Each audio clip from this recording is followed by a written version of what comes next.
If you play as an Ironman in old school RuneScape, then you're probably already aware of a few grinds that the community has deemed bad or rough to do. Overall, the community does have a point with certain things, but throughout my time as an Ironman, I've noticed that a lot of the more tedious grinds haven't actually been that bad to do. So today, I'm going to be covering 7 different Ironman grinds that did not turn out to be as bad as people say.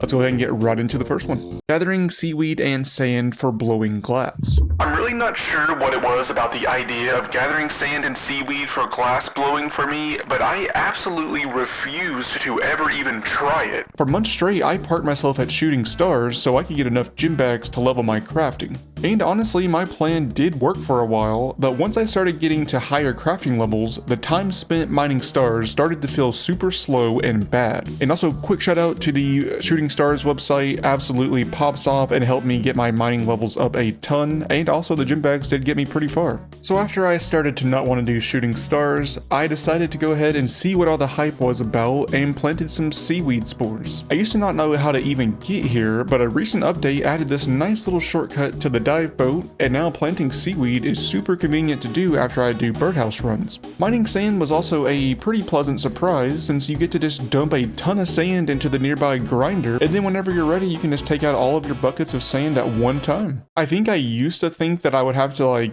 go to my bank, get a bunch of buckets out, run to some kind of sand pit or mine some kind of little sand area as the buckets would fill up, and then run back to the bank. And it turns out you actually can do that in certain locations. You get to do the buckets, take them right to a sand pit, fill them up, run back to your bank. But that sounds absolutely god-awful to me, and I did not want to do that. But the sandstone grinder in the desert turns out to be really not that bad. And I thought that once you had a bunch of your buckets and seaweed that you'd have to run back and forth from a bank to a furnace to cook it all into glass, but turns out there's a pretty convenient spell and you can just bank stand for hours straight, just turning all of your seaweed and sand straight into glass. So if you've been putting off your crafting grind due to being overwhelmed with how it all works, you don't have to anymore. As it turns out, the process is pretty simple and you won't even have to think about it once you do a few runs of each resource. On to number 2.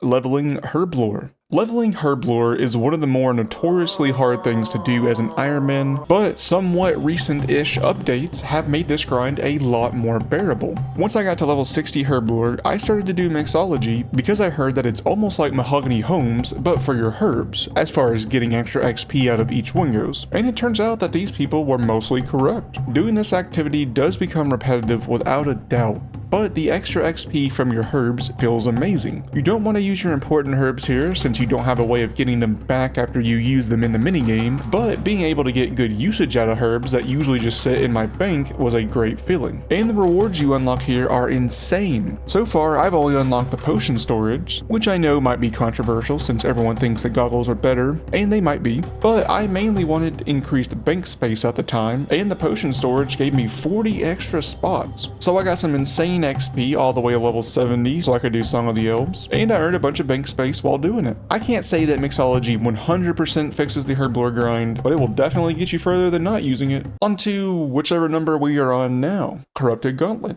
I know that I'm going to get some flack for this one because this place is pretty much universally hated, but the Corrupted Gauntlet grind turned out to be way better than I thought. The boss fight itself is super fun and engaging, and the loot that you get pops off for being able to level other skills like construction. The thing that sucks the most about this place is going dry for something that takes 10 or more minutes on average to complete thanks to the prep, but going dry here also ensures that you are more than set up with GP for the rest of your account's life, and can pretty much 99 a few other skills shortly after completing your BOFA. Even though I did get spooned here, there were times when I dreaded going in, so there's no doubt that this grind is still pretty grueling, but I expected to hate my time here way more than I did. It might have helped that I only ever did runs while watching a streamer I like do the runs at the same time as me, and I would also not lock myself in there 100% of the time. If I wanted to level other skills, I still made time for that, which helped me not get super burnt out on my gauntlet runs. Most new irons have probably heard people complain about the red prison, but if you truly enjoy the grind of this mode, then your time here might not be too bad. On to number 5, I think. Prayer putts. Prayer pots are one of the most important things that you can use on any account, let alone one where they are limited to how many you have gathered yourself. When I finally unlocked the ability to make these, I pretty much threw them straight into my bank and never touched them again until quest bosses came along. This meant that I had to do a ton of teleporting to the Ardi Monastery to recharge my prayer points. But eventually I came across moonlight moths in Varlamore, and they completely changed the way that I played my account. If you're not familiar with these, you pretty much just need to catch some certain butterflies in a jar and you get a instant 1-dose prayer pot.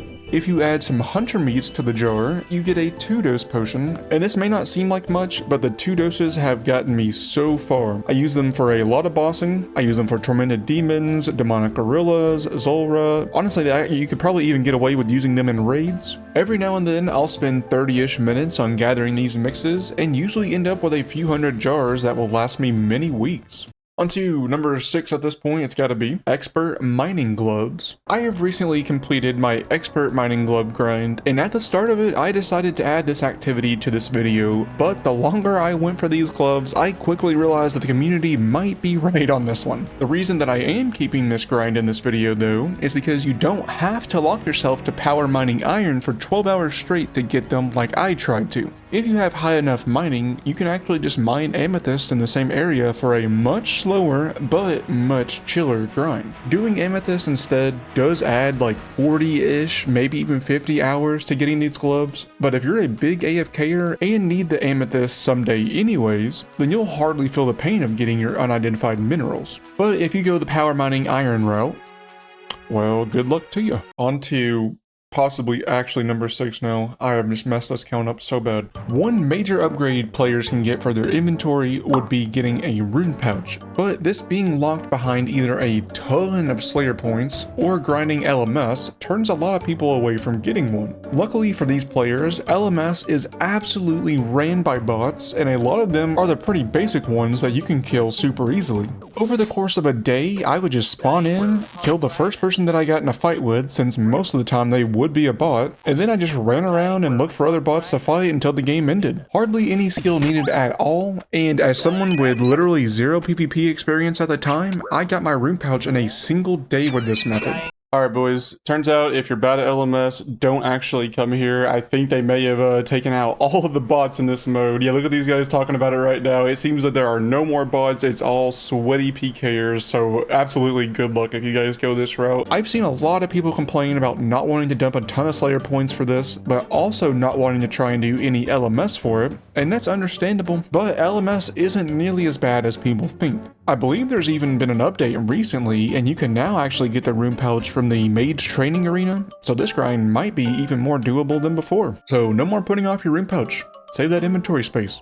The final thing that I want to talk about for this video is Slayer, and I know Slayer isn't usually a grind that gets brought up for specifically Ironman, but I have seen people complain about this skill due to resources being scarce, so I figured I should talk about how I've done Slayer so far. And the answer to resources being scarce would pretty much be the Moonlight Moth mixes that we talked about earlier. Another thing to mention with Slayer is the fact that almost all tasks have safe spottable options. Pretty much 90% of my range and mage levels have come straight from safe spotting Slayer monsters. And for anyone that thinks leveling Slayer is slow, you're definitely right, but if you manage to snag a lot of tormented demon tasks, you end up getting 1000 XP per kill. So for a 150 demon task, you're leaving that cave with 150,000 Slayer XP. So for anyone that has AFK'd combats like myself and needs Slayer levels, start hunting for demon tasks. Overall, the Ironman grind has a lot of things in it that make it tedious, but I have come to realize that if you play how you want, rather than whatever is the most efficient, a lot of the grinds that are deemed bad end up being pretty doable and sometimes even fun. I'd love to hear your guys' thoughts on the grinds that I've talked about today, and also anything that you think I should have mentioned as well. That is going to go ahead and do it for now though. If you did enjoy this video, please be sure to drop a like and maybe even a sub, and I'll talk to all of you guys in the next one. See ya.